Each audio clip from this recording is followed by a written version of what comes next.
Welcome! If you want to change icon shape into a Motorola Moto G31, first of all need to go into Play Store and find X icon changer application. This one. Need downloading and installing. I'm already installed this, so click open. And then you close ads, and then you choose your application for changing. So maybe I don't know, maybe Google Drive. Oh, okay.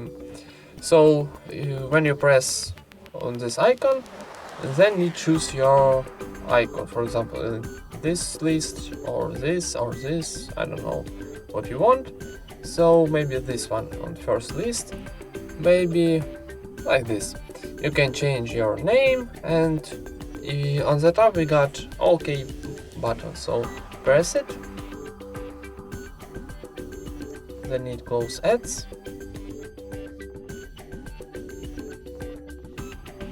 and one more ads close, and now click add automatically.